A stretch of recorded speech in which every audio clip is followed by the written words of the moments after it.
Israelite community set out from the desert of Sin, traveling from place to place as the Lord commanded. They camped at Rephidim, but there was no water for the people to drink. So they quarreled with Moses and said, "Give us water to drink." Moses replied, "Why do you quarrel with me? Why do you put the Lord to the test?" But the people were thirsty for water there, and they grumbled against Moses. They said, "Why did you bring us up out of Egypt to make us and our children and livestock die of thirst?" Then Moses cried out to the Lord, "What am I to do with these people? They are almost ready to stone me." The Lord answered Moses, "Go out in front of the people. Take with you some of the elders of Israel, and take in your hand the staff with which you struck the Nile, and go. I will stand there before you by the rock at Horeb. Strike the rock, and water will come out of it for the people to drink." So Moses did this in the sight of the elders of Israel. And he called the place Massah and Meribah because the Israelites quarreled and because they tested the Lord, saying, "Is the Lord among us or not?" The Amalekites came and attacked the Israelites at Rephidim. Moses said to Joshua, "Choose some of our men and go out to fight the Amalekites. Tomorrow I will stand on top of the hill with the staff of God in my hands." So Joshua fought the Amalekites as Moses had ordered, and Moses, Aaron, and Hur went to the top of the hill. As long as Moses held up his hands, the Israelites were winning, but whenever he lowered his hands, the Amalekites were winning.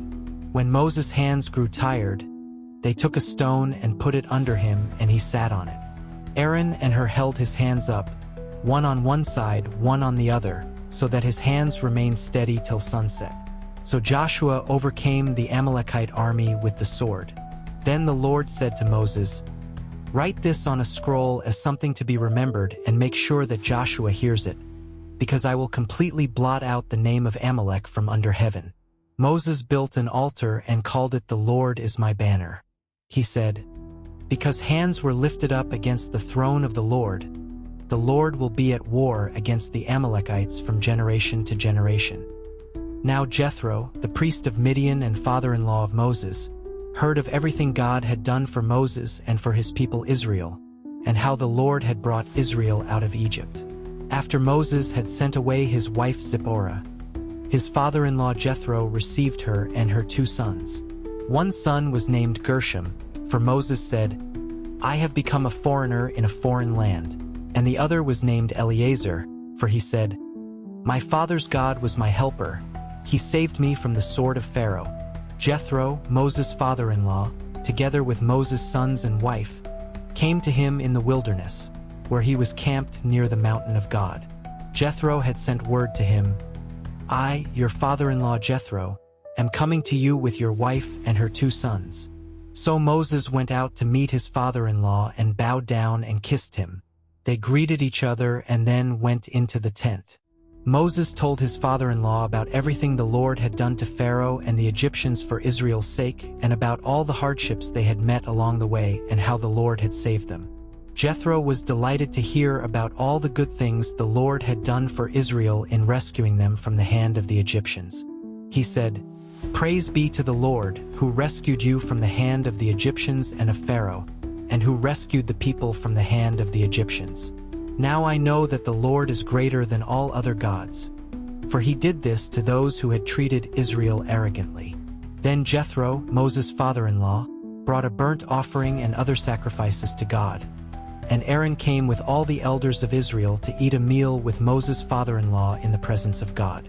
The next day Moses took his seat to serve as judge for the people, and they stood around him from morning till evening.